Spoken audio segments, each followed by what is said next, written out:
Welcome to the Black Paper. My name is Ndukwe Onoha. And I'm Chetawanze. Today we're recording after our usual time because it's been a very eventful few days, and we wanted to wait till we could get as much as the drama in before trying to weigh in on just what's happening on the political landscape in the UK and, of course, what it means for our communities. Yeah. Okay, you're a football person. We've just finished the World Cup. I just wanted to ask, did you see as much drama and dribbling and tension in the football as we've seen in the past few days? I actually want to start by reporting Ontukwe to everybody. During the World Cup final, Ontukwe was actually calling me that we should record. I saying, see, if I had invoked Amadioha to send some thunder on you, it would have happened that day. See, the Britain was, or England was out of it. What was I going to watch again? So the whole of England was still watching. It was the World Cup final. We were hate watching. We were hate watching Argentina. England was out. England was out. Africa was out, and by Africa I mean France. So there what were were we two going to watch Africans. again? There were two Africans who were significant to the final goal, to the winning goal. Lamine Yamal from Morocco and Equatorial Guinea passed the ball to who was it? To Banea. Banea crossed it, and Nico Williams, Ghana, headed it back for Ferran Torres to score. So what are we saying? Okay. Well, that aside, and besides, didn't you like the drama of Messi beated Yamal when Yamal was a baby, and today Yamal beated Messi? Oh no, but talk about Yamal though. That his brother is, is a real MVP. That guy stole the heart of the whole world. Yes, the brother is. I mean, I'm very happy for them. Famine. Yeah, I'm very happy for them. Very happy for the Spaniards. I mean, I was one of those that was hate watching Argentina. Like, because the Argentinians behaved very, very bad. Oh no, they were terrible. They were terrible. I know. This is. It was almost like the whole world felt towards Argentina. What the whole of Africa felt towards South Africa. Yeah, but the thing is, if you've been watching football for years, this is standard bad Argentinian behavior. So, and if you can go back to USA 94, Nigeria played Argentina in USA 94. And one thing that has stuck in my head since then, this is 32 years ago, is there were a number of Argentinian fans who came to the stadium with gorilla costumes. I will never forget that thing. That's disgusting, but also, I mean, and it's quite interesting that you mentioned that, because if you also look at the history of erasure in Argentina in terms of black people and the black identity. If we start that, we won't even we will deviate completely. So, let's go back to your passion. Yes, because I know that the only sports I enjoy these days is the blood sports of politics, and nothing says blood sport like the brutal conquest, as it were. Some will call it a coup, some will say it's a palace coup, but the brutal conquest of London by the king in the north, and now we have Andy Burnham as prime minister, and the clearing of the house has begun, and nothing showed holding your ace very close to your chest like the cabinet appointment. But before we even get there, because Cheta, I'm aware that there are a lot of people, and we are grateful we have listeners from all across the world who may not be as clued in to the UK politics as we are. So they'll probably be wondering, what the hell are these guys on about? What's going on? So Cheta, do you want to do the honors of explaining what's happening and how we've gotten here? Okay, so thanks for that. The UK runs a parliamentary democracy. Many people will say that the UK is the mother of all parliaments. I think they're the oldest surviving parliaments. Who took power from the king in the real sense. Now, what this means is that British people do not vote directly for their leaders. They vote instead for the representative of their constituency who goes to parliament. Now, each member of parliament belongs to a party. There are a few independent ones, but they're not many enough to move the needle. Sorry, Chicha. In fact, you can. They actually vote for parties. Not so the representatives represent that party, because when you look at it, the people go and they look at the manifestos and say, right, this party has said they are going to do this. So and I say this again, Cheta, because I'm sorry to cut you short. I say this because I've had a few people who have come, because I'm a counselor, of course. There was this lady, it's quite interesting. Old elderly white lady came up to me and said, "Look, I don't know how to pronounce your name, but I voted you." And that was quite interesting, because what she did was she just went to the ballot box and said, right, where's the label? Okay, X. With a pencil, which is a different conversation for those of us in Nigeria. People go to vote with pencil, who just put X. Nobody's snatching ballot box, but that's a different conversation altogether. So back to what I said. So they vote for parties, but sorry, carry on. Okay, I mean, it's interesting because the story that you just told is a story is something that frustrates me back in Nigeria, where people just place umbrella, or place blue, without knowing. But one thing that I would give, and it's something quite unfortunate for me to admit, is that you are more likely to see people here read the party manifesto before going to vote for the party on like a place where we just go with vibes. But back to the explanation. So at the end of the elections, it's the party that has the largest number of MPs whose leader is called upon to become the prime minister. Now, during the term, each parliamentary term is 5 years. But during the term, the party may choose to oust its leader and replace its leader with somebody else. And when that happens, that new leader becomes the prime minister. So I think it's important to point this out in order to address something very quickly, which a lot of the right-wing media are trying to happen. They claim that Andy Burnham does not have a mandate. He does. His party has the mandate. His party has chosen him as its leader. But that speaks to one of the hypocrisies of British politics in recent times. When the Conservatives were busy doing coups up and down and removing their leaders, I didn't see the Daily Mail or many of the people who are complaining about that the business secretary has not run a business and all of that stuff. I didn't see them complaining that the Tories that's Boris Johnson first, or in short, Theresa May, Boris Johnson, Liz Truss, and then Rishi Sunak. I didn't see them complain that they didn't have a mandate. And in the case of the two who called general elections and won, Theresa May, who won with a reduced majority, and then Boris Johnson, who won in a landslide, both of them called for elections not because they were looking for a mandate from the people, but because of ego. And I think it's important to put that out there because it speaks to one of the big fears that I have for Andy Burnham. Andy Burnham strikes me as someone who needs affirmation. So what this means is that it increases the risk that he will call a general election in order to get his own mandate. And I don't think that the UK is yet. So the UK is almost at that point where they will see through the right-wing guys completely, but they're not there yet. And it will take some time yet for them to get there. So if Andy Burnham calls a general election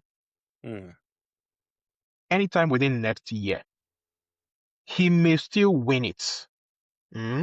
But the right wing will make major gains. And that is a problem. But because I wanted to get in there because you said something which is quite interesting, but which the recent days and even his election in Makerfield has shown, I don't think is quite true, but is a trope that's been repeated a lot, that's been repeated by a lot of people on the right wing media circuit, which is that Andy Burnham wants to be liked. Now, this might have been true a few years back when, there's that joke of a Corbynite, a Blairite, a Corbynite, and a Starmer walk into a bar, and the bartender goes, "Oh, hey, Mr. Burnham, what can I get for you?" So he seems to be that person who is all things to all people.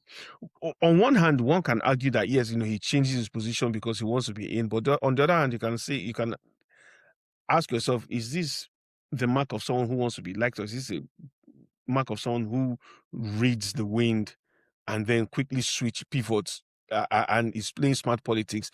I don't know. But the thing is, going back to the past few days and what has happened, and why I don't think it shows that he really wants to be liked that much, is one, the more we look into his coming into parliament from Makerfield and taking over the government from Keir Starmer, we learned that this is a plan that has been 1 year in the making. So this guy, everyone, immediately he made the first, I think it was during the Labour conference last year, where he made a few remarks. Suddenly everyone was like, oh my goodness, he's at the bottom eyeing this top job. He had put a mark, as it were, on his back, but he just kept going. And two, for someone, for when the press say he wants to be liked, ever since he became leader of the party, he has played the press like a fiddle. Unlike the past, where if the press says something, there'll be a reaction either from the Labour leader then, who was Keir Starmer, the Prime Minister Keir Starmer, or his camp. He has more or less kept things stum. He has made announcements on his own terms, has gone to the media outlets that he wants to, so that even when they accuse him of, you're just trying to be Mr. Nice Guy, he still has not made him come to him. So I think he has grown a thick skin to a lot of the right-wing media's antics. And the only thing they want to start doing now is to say, you know what, he wants to be liked. He's not going to be a good prime minister because he's going to try and be all things to all people. But in choosing, what's his name, John Healey as his chancellor, which no one saw coming, which was that a was a blinder. blinder. It was a blinder on everyone.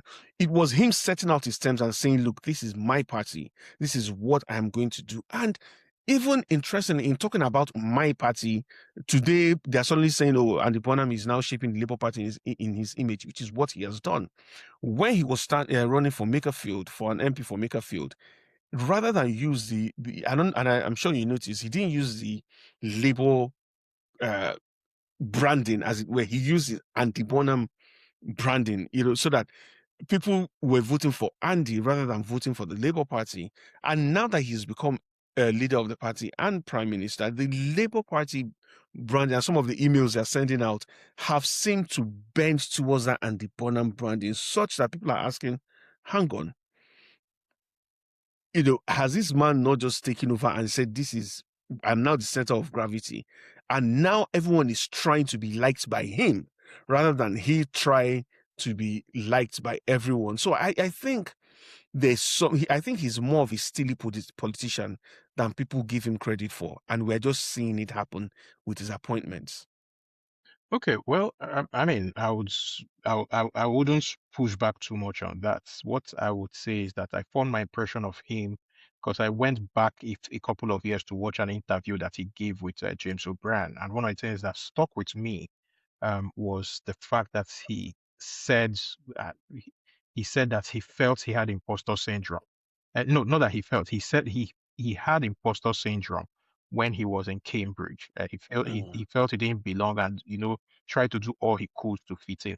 That kind of behavior doesn't really ever disappear, but it is entirely possible, and I'll grant that his years he after his first two attempts at being prime minister, he went back to become mayor of Manchester, and he's been mayor of Manchester, what, 16 years or something No, like that? 9 years. 9 years. So, okay, it was 16 years ago that he first tried to become prime minister. So he's been mayor of Manchester for a long time, and it's very possible that that period has helped him to develop a thick skin. Now the Healy appointment is very interesting. My my own issue with it is one of the reasons that Healy resigned from the Starmer government was the fact that, and I think he resigned before West Stratton and all the rest started doing drama and then quitting. So his own resignation was not. No. His was like the one that West resigned before him.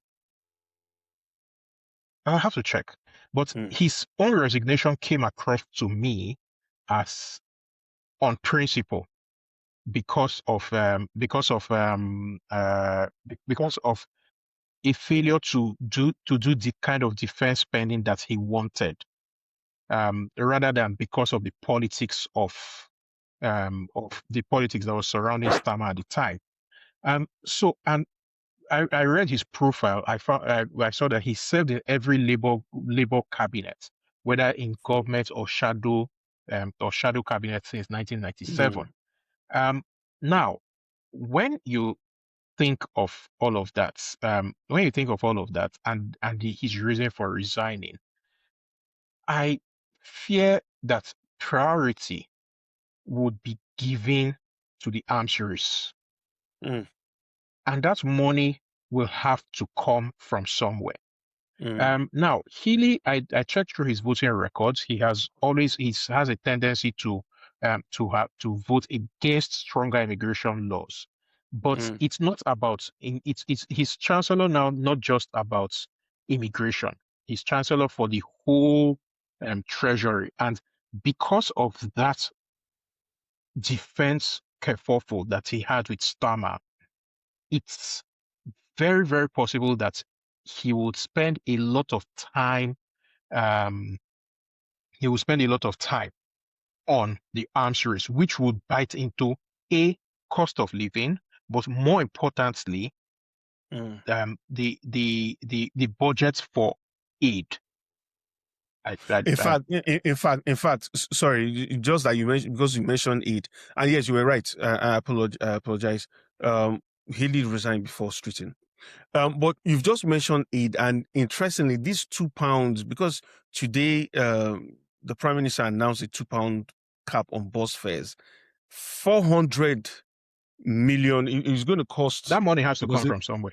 Oh yeah, 400 million pounds of it is coming from cuts to international aid or grants to international grants. So just what you've said, that we're already seeing it. 50 million pounds will come from some cuts in some net zero. So Miatta Fahnbulleh's department. 50 million pounds is coming from, oh God, I don't remember the other department, but a whopping 400 million is coming from the international grant. So that money is already coming from, or that is already suffering even more now than it did under Keir Starmer. Well, I mean, it's what it is. It's what it is. At the end of the day, the truth is that their first loyalty has to be to the UK. So I completely understand when it's just I don't accept the reasons.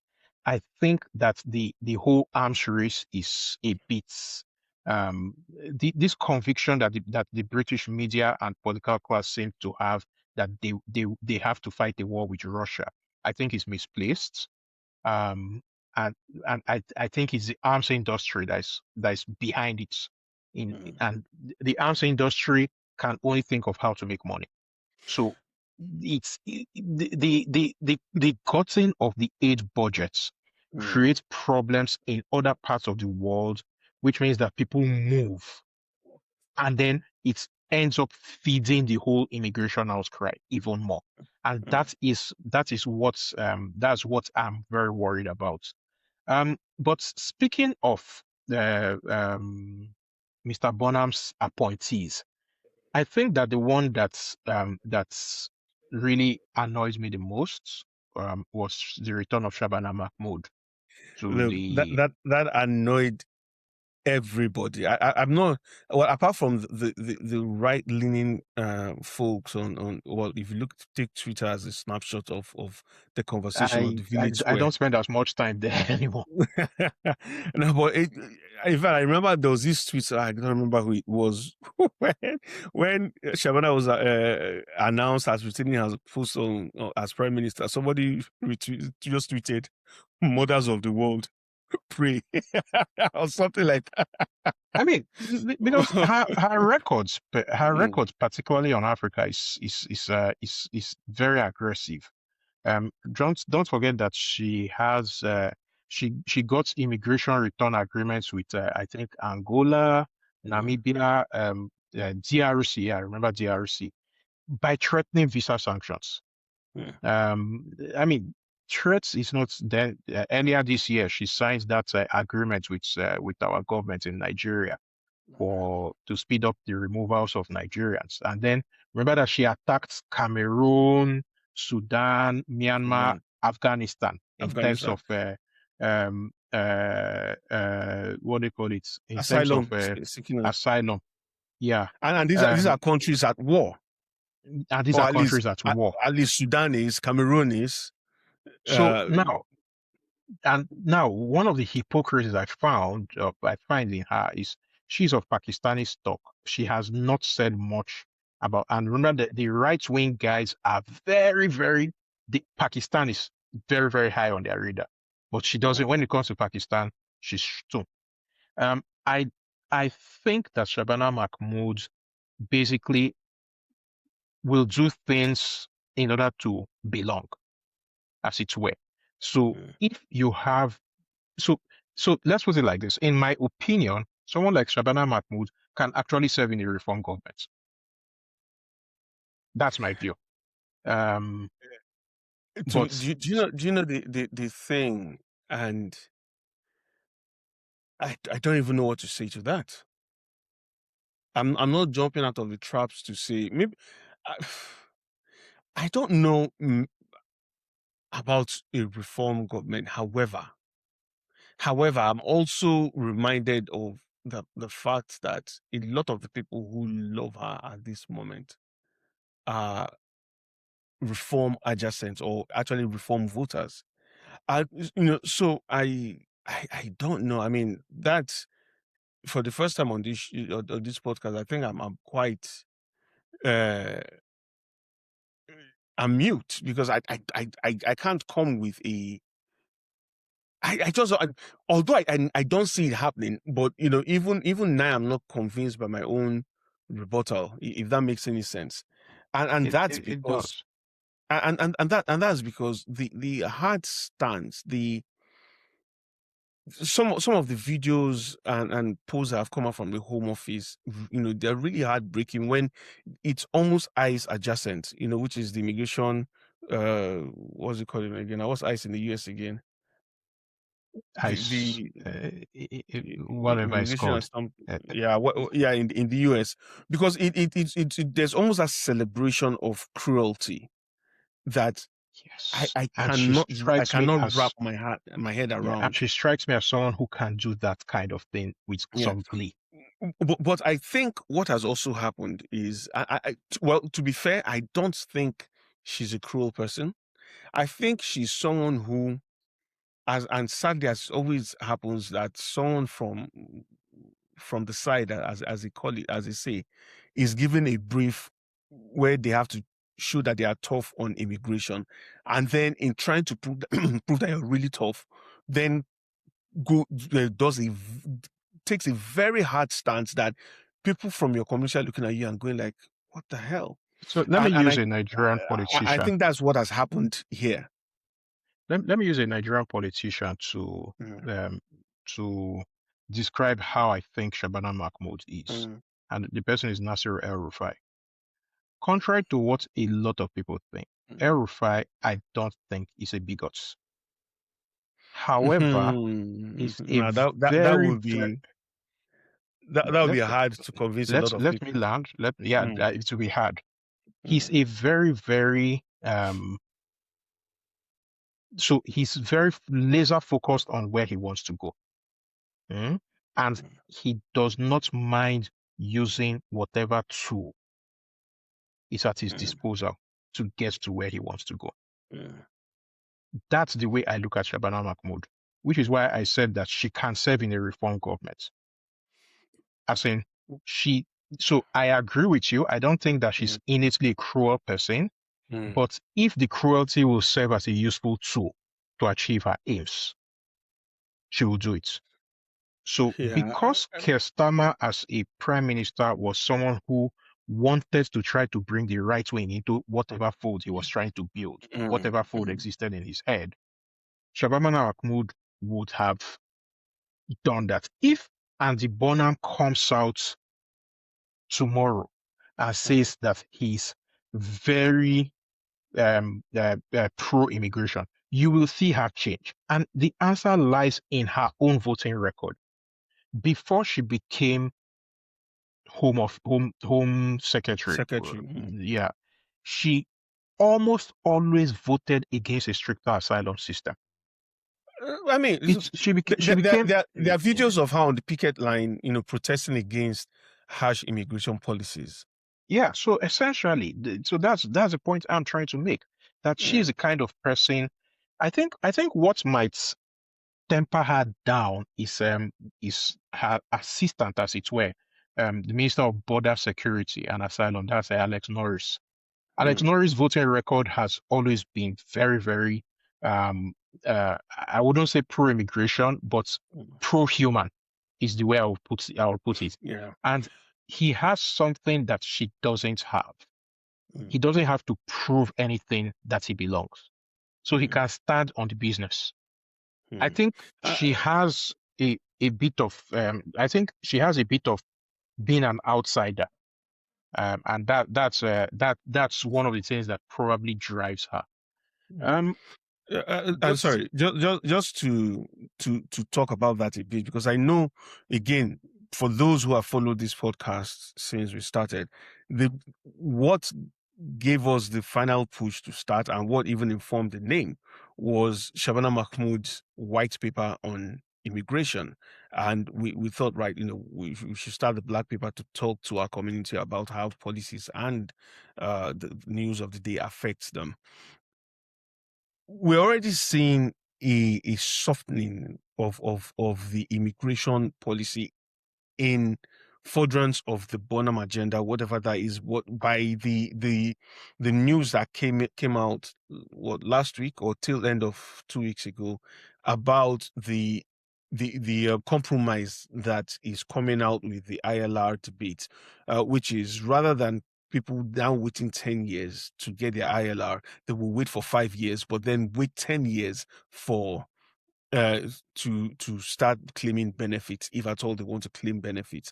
And I think that must have been part of the understanding and the Burnham reached with her to say, look, we want you to continue as Home Secretary, but this is a trade-off. And so she still ends up appearing that tough, because we know net migration is about to get into the negative. So she can say, we've stopped net migration. The boat crossings are down, have been down for a while. So they can say, yes, we were smashing the gangs. She can say, these are all the things that whatever the language is. Whatever the language is. And then, that little thing about benefits. And I think that's also where it's interesting that reform gave the Labour government an out, as it were. Rather than say, well, we don't even want any migrant at all. Maybe that's more like Rupert Lewis territory. What they've been harping on about is benefits. So now there's a wiggle room for the government to say, well, we are stopping people from getting these benefits, even though, yes, we can't apply laws retroactively to stop them from getting indefinite leave to remain. So I think, even though people are upset that Shabana Mahmood is still Home Secretary, I think what Burnham has done is to play smart politics by saying, look, I'm still going to be tough on migration, so I'm going to leave this woman who's been here, even if I'm going to water down her policies, so that there's a semblance, or there's the image of a tough stance on migration, but a sensible approach to that toughness? Well, possible. It's one of those things that's the only correct answer is wait and see, Is really. well true. So moving on, there are two other ministers that I want to talk about very briefly, before we wrap this up. Mm. Angela Rayner's return, Fanboy. because Oh. the portfolio that she's been given is one that can affect us, these housing communities and local governments. If she's able to do something with regards, because the big problem I will keep repeating is cost of living. And one of the ways that you can actually impact the cost of living very, very quickly is job creation. Job creation, big projects. I mean, we go back to we go back 100 years to how Franklin Delano Roosevelt ended the Great Depression in the U.S. It was a big public works program. The Clement Attlee in this country, big public work program after the war, and the public work program was so huge that they needed to start importing people, which is where Windrush came into play. So the big problem of the UK is not, in my view, is not immigration, it's cost of living. And there's something that Andy Burnham has already done. His emphasis on buses is very, very important. Because by capping bus passes, bus prices, it puts more money in people's pockets. So hopefully, with an Angela Rayner in play,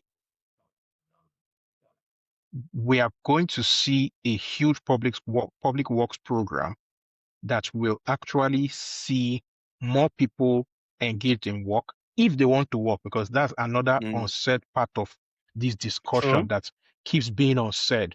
The fact that many of the natives don't actually want to get involved in certain kinds of jobs. It needs to be said. Yeah. And it needs to, it's something that needs to be called out, because if the government is doing a lot of brick and mortar stuff in order to create jobs and the natives don't want to get involved, where will people come from? Immigration will go up again.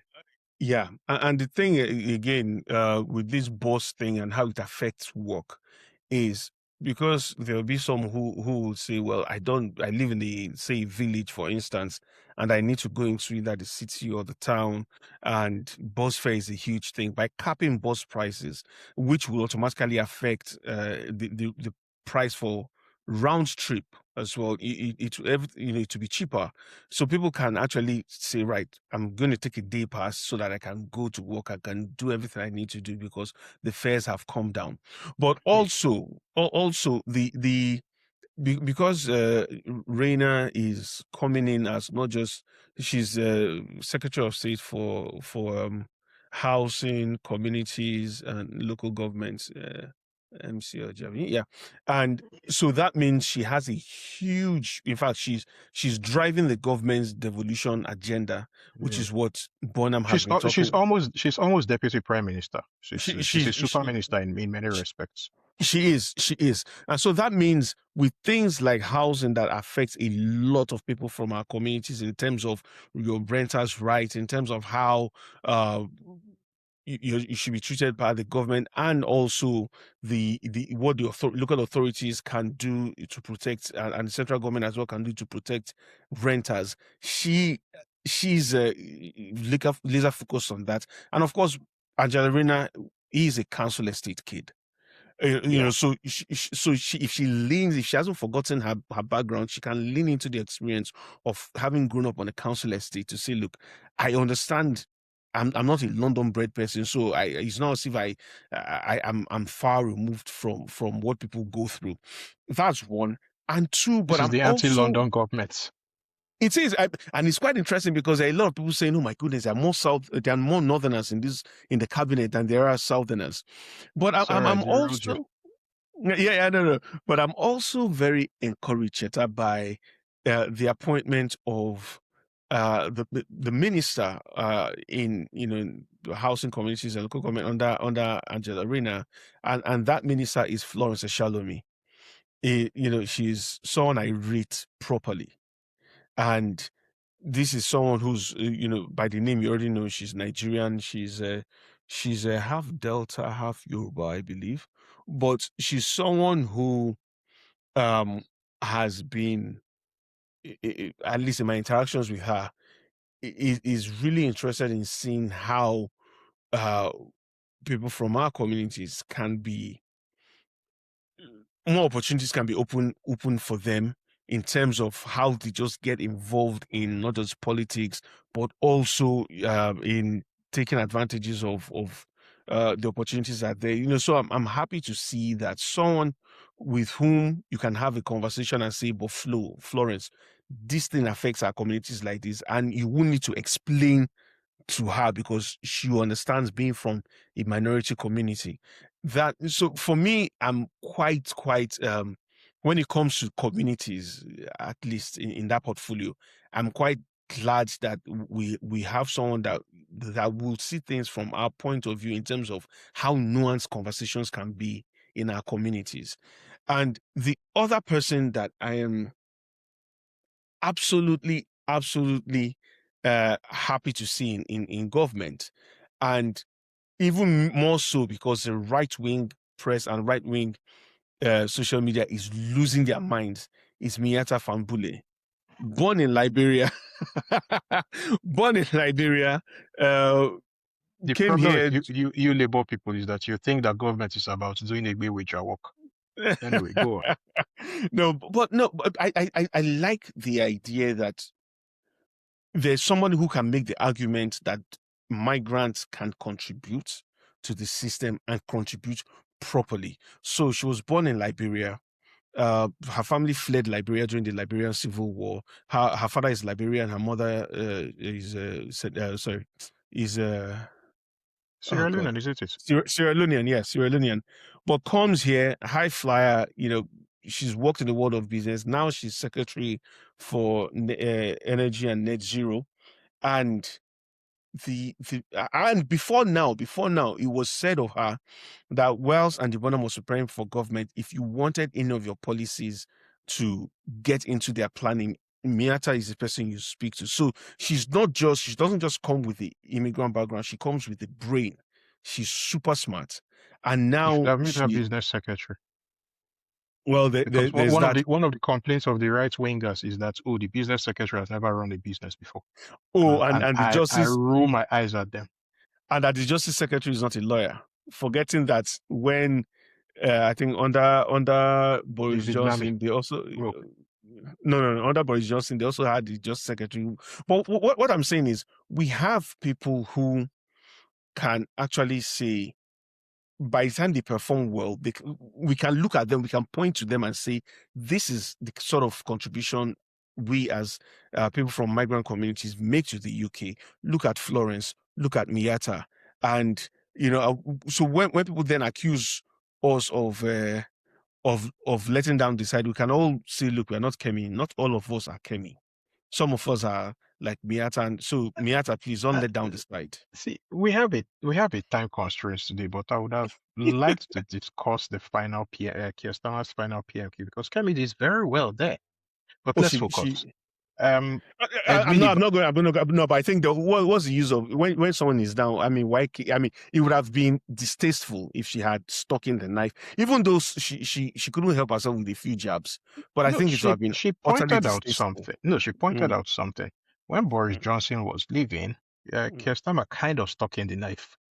So she referenced that. So um Well. anyway, Ed Miliband is the final person I wanted to talk about because he's Mm, foreign secretary and given his voting record, because me is the data that I'm looking at on all of them. mm, mm, Um Given his voting record, and he always voted against stronger immigration rules. I think he has also there was a time that when he was Labour leader, they abstained from a bill on an immigration bill with respect to Windrush. He approved that abstention and he has expressed regret for it. Um, mm, so I think that he will be slightly more diplomatic in dealing with African countries, but my fear overall is that we might see a change in tone, not necessarily in substance. I mean, it remains for me to be proved wrong, but that's my overall fear in all of this in the new Burnham government.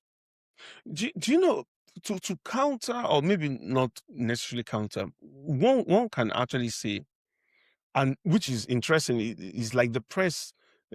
I love that there's a press meltdown, honestly, because it's almost like they're having a buyer's remorse with hounding Keir Starmer out of office. Because suddenly, you're listening to the press and you're like, but this guy did a lot of good things. Why have they kicked him out? Yeah, no shit, Sherlock. Well, You guys.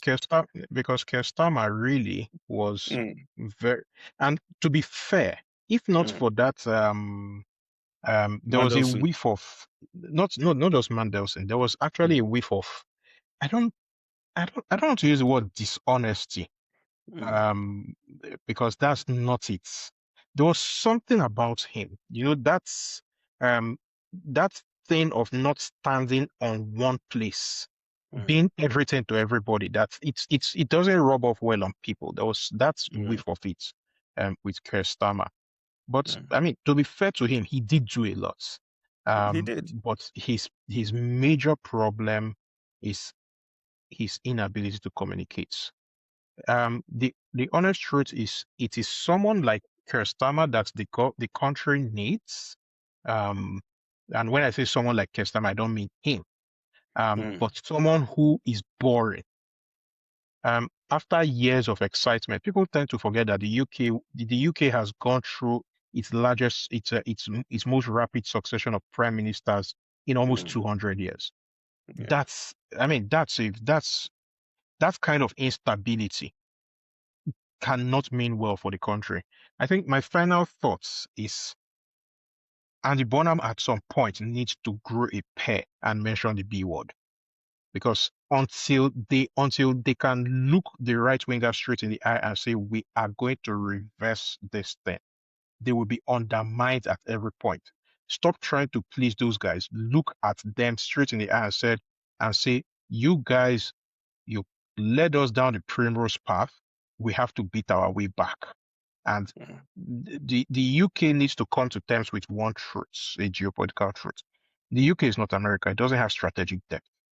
So the mm, UK needs Europe and it needs to be a part of Europe. And yeah. the only way to be a part of Europe now, very fortunately or unfortunately for the UK, is when the UK goes back on its knees to beg to rejoin the EU, it will have to lose the pound. Mm.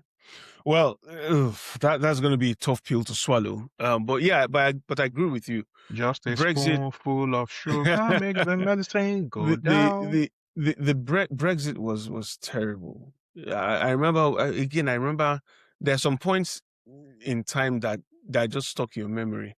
I remember standing in the office in Nigeria watching the TV and watching the Brexit debate, and this was around the time when there was that whole conversation around African common market, and I just kept thinking, what the hell is wrong with these guys? Why do they want to kill themselves? But yes, I agree with you. Brexit, but I think what Andy Bonham is doing is to do the easy part first. So unlike Keir Starmer, who came in and said, "Look, things are bad. There's a 20 billion black hole. Things are going to get bad before we get better." Andy Bonham's style is to come and say, "Look, there's hope for the future. Here you are, VAT removal of VAT on energy bills. Here you are, bus fare capped at £2 from 2027. These are other things. And look, this is how much we can do on our own. But if we want to see this supercharged, we need to reverse Brexit." And I think he's going to do that at some point. But now he needs to quiet all the doubters. And I think he's on a good footing with that. I love the fact that he's frustrating the press because he's not letting them set the agenda. He's saying what he wants to say, when he wants to say, and how he wants to say it. And long may it continue. Well, make we dey observe. All right, man, Cheta. Thanks for, as usual, making our time to do this. I know we wanted to wait until we had a few more we had a lot more meat on the bone. We've done that. Oh, but before we go, Cheta, just finally, how, again, talking about someone having coming in and staking his claim, the purge of the Stammerites, that was that was decisive. So this is I this is mean, not somebody trying it's to be liked by everybody. This is somebody it saying, "This is was. my government." Well, fair enough. Yeah, true that. Especially considering the fact that he and Starmer used to be friends. I wonder what Mm, really led to their falling out. But that's, um, mm. I think that is the Starmer camp or the Starmer rights, basically got what was coming to them. Yeah, to be The, the, honest, the, I'm the not. the I'm only people who I can see smiling to the rafters are the Corbynites. and what it doesn't necessarily. So I think this is almost like a Blair Brown era light. We don't have so much Corbynites, but you have like sort of like centrists, as it were. But I think Andy Burnham he's making a very decisive mark, and I don't think he should be that whole being all things to all people thing. I think it's just the right wing crying because they can't pin this man down just yet, and they're trying to paint a story of who they think he should be in their minds, and he's not giving them any chance to do so. Again, make me observe. Make it observe. All right, Chetaman, I shall see you at the next one. All right then. Cheers. Cheers.